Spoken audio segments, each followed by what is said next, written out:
Bismillahirrahmanirrahim. Assalamualaikum warahmatullahi wabarakatuh. Alhamdulillahirrabbilalamin. Wabihi nasta'in wa ala umuri dunya waddin. Assalatu wassalamu ala asrafil anbiya'i wal mursalin wa ala alihi washabihi ajma'in, amma ba'du. Pertama-tama dan yang paling utama adalah kita panjatkan puja puji serta syukur kita atas kehadirat Ilahi Robbi yang telah memberikan kita nikmat sehat sehingga kita bisa menonton video pada hari ini. Tak lupa sholawat serta salam semoga tercurah limpahkan kepada junjungan kita Habibana wa Nabiyana wa Maulana Muhammad Sallallahu Alaihi Wasallam. Kawan-kawanku sekalian, pada kesempatan kali ini saya perwakilan dari kelompok 3 akan menjelaskan materi tentang maraknya pseudo community dalam masyarakat Islam.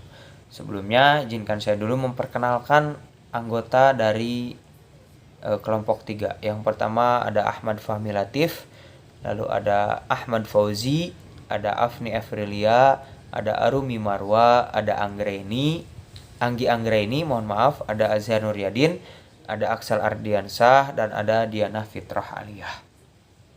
Nah, seperti yang sudah saya bilang tadi, kelompok 3 ini akan menjelaskan tentang pseudo community.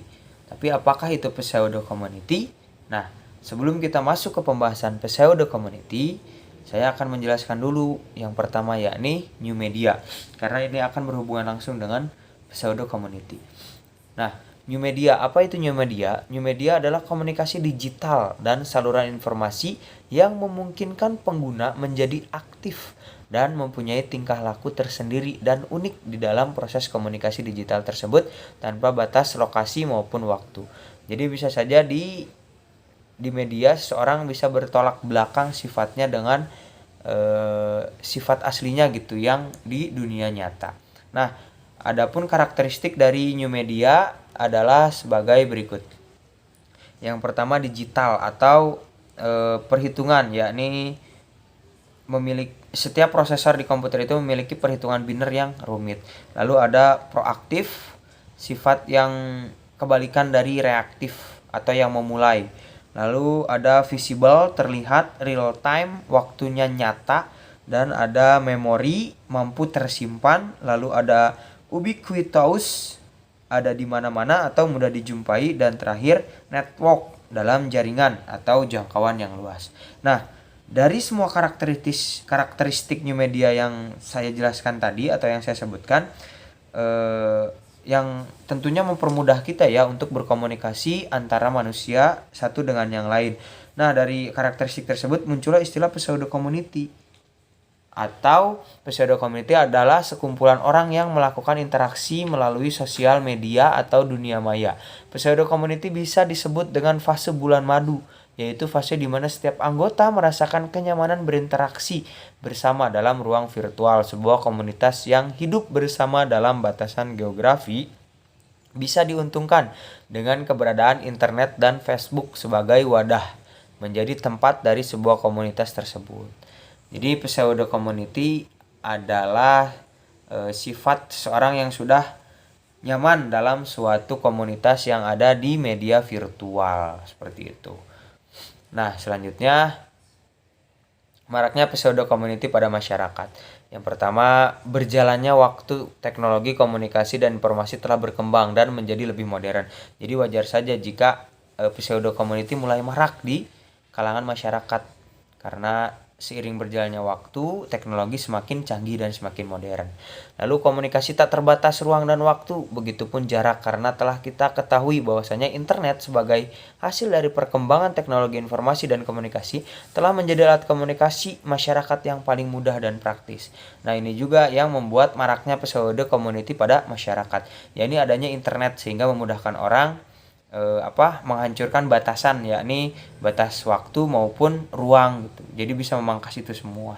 Lalu pola komunikasi masyarakat menjadi lebih bebas dan tak terbatas. Ini juga yang membuat pseudo komunikasi marak di masyarakat, karena masyarakat bisa lebih bebas mengungkapkan ekspresi dirinya gitu. Jadi lebih bisa mengungkapkan komunikasi secara bebas dan luas tanpa adanya batasan. Lalu muncullah komunitas-komunitas virtual yang kemungkinan besar tidak pernah dipertemukan dalam dunia nyata atau realitas sosial masyarakat. Jadi ada seseorang yang membuat grup baik itu di WhatsApp ataupun di Facebook yang mempertemukan orang-orang yang tidak saling mengenal tapi nyambung obrolannya, sehingga ini juga yang mempengaruhi maraknya pseudo community di masyarakat. Nah, selanjutnya ada pengaruh pseudo community dalam masyarakat, dalam kehidupan. Yang pertama, berpengaruh dalam budaya. Tentu saja berpengaruh karena di pseudo community ini mengandalkan yang namanya media sosial. Budaya suatu daerah bisa terangkat atau bisa dikenalkan kepada mancanegara.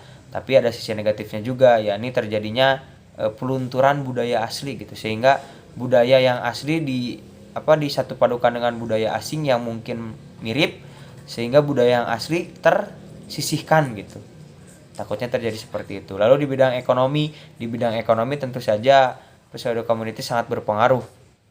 Karena zaman sekarang banyak orang yang melakukan jual beli secara online di e-commerce seperti Shopee dan lain sebagainya. Di bidang politik, pengaruh pseudo community juga sangat berpengaruh di bidang politik.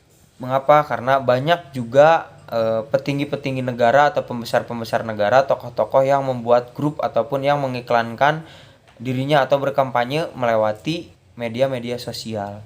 Jadi sangat berpengaruh di bidang politik.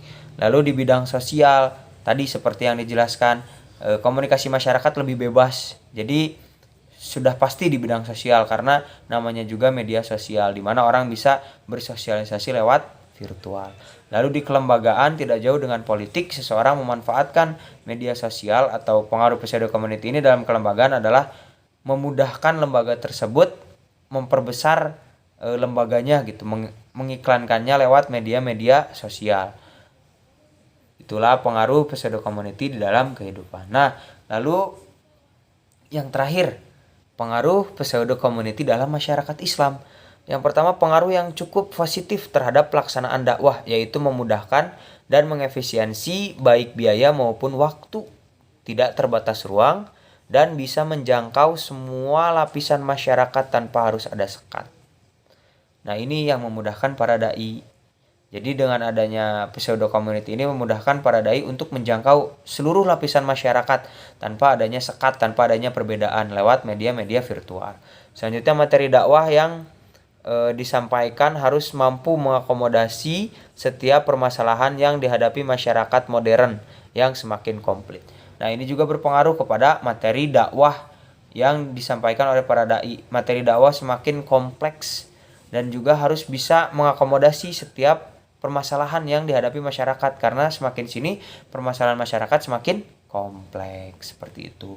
Selanjutnya, dakwah menjadi semakin variatif dan fleksibel. Ini juga mempengaruhi cara-cara dakwah terpengaruh oleh pseudo community di dalam masyarakat Islam.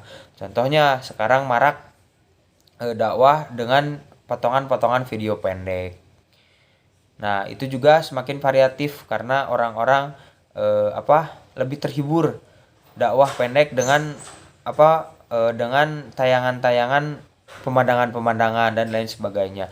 Lebih fleksibel karena bisa dilaksanakan di mana saja dan kapan saja.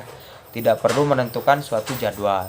Selanjutnya, media komunikasi bisa menjadi sarana bagi dakwah untuk dapat menyebarkan konten dakwahnya supaya bisa menjangkau tempat-tempat yang sulit untuk diakses, yang tidak mungkin untuk didatangi secara langsung oleh para dai. Tidak jauh beda dengan poin yang pertama, ini juga menyangkut kemudahan seorang dai dalam mencakup memudahkan seorang dai memperluas cakupannya dalam berdakwah. Jadi tidak perlu dia pergi jauh-jauh ke pelosok ataupun ke negara lain untuk berdakwah. Bisa dengan menggunakan media virtual, bisa menghemat biaya dan lain sebagainya. Dai sekarang bisa berupa tulisan dan yang diposting berupa pesan singkat lewat BBM, WA, atau status yang terpampang di akun Facebook, dan video yang diunggah di YouTube atau dikirim via email dan sebagainya. Nah, ini juga yang disebut di poin ketiga, dakwah lebih variatif. Jadi dakwah tidak hanya lewat ungkapan-ungkapan kata, tapi juga bisa diwakilkan dengan tulisan-tulisan yang di-upload di media-media sosial. Bisa disertakan dengan foto, dan lain sebagainya supaya lebih menarik para mad'u. Selanjutnya, problem di masyarakat semakin komplit. Ini juga mempengaruhi. Dengan adanya pseudo community, problem yang dihadapi masyarakat semakin komplit, maka para dai harus semakin mengembangkan intelektualnya, lebih memperluas lagi pengetahuannya. Mungkin cukup sekian yang dapat saya sampaikan. Kurang lebihnya mohon dimaafkan. Saya mewakili kelompok 3 meminta maaf sebesar-besarnya atas segala kekurangannya. Terima kasih atas perhatiannya. Wallahul muwaffiq ila aqwamit thoriq. Assalamualaikum warahmatullahi wabarakatuh.